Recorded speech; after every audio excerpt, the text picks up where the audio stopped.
Jean-Luc Barré, bonjour, bienvenue à la Foire du Livre de Brive. Pouvez-vous nous parler de De Gaulle, une vie?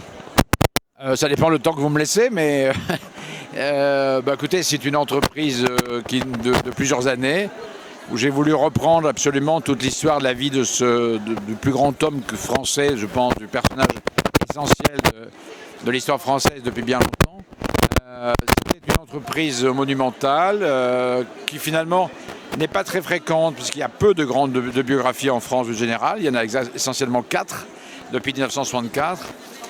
Il y a beaucoup de livres sur lui, mais peu de biographies, parce que c'est une entreprise en effet colossale. Et donc, j'ai eu accès, grâce à l'amiral de Gaulle, à des archives privées, celles du général, et puis j'ai eu beaucoup d'autres archives. Voilà. Donc j'ai l'entreprise là, c'est fait 3 volumes.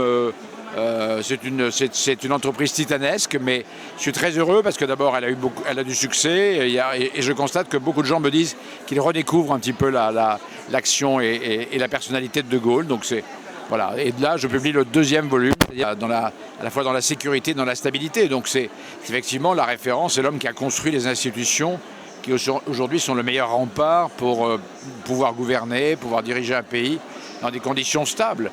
Hélas, les choses se sont fragilisées parce qu'on s'est éloigné de l'esprit des institutions, mais je pense que c'est le président exemplaire. Est-ce que vous êtes déjà allé à Colombey les deux églises?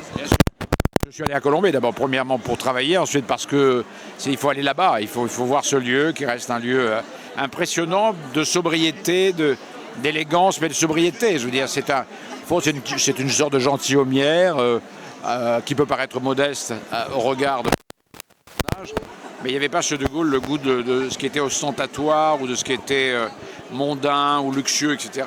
C'est une espèce de lieu de méditation, de retraite, d'écriture, de promenade, de grandes promenades dans la forêt.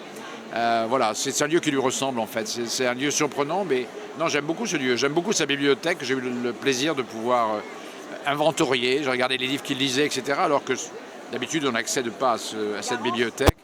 Voilà, c'est un lieu qui m'émeut beaucoup toujours.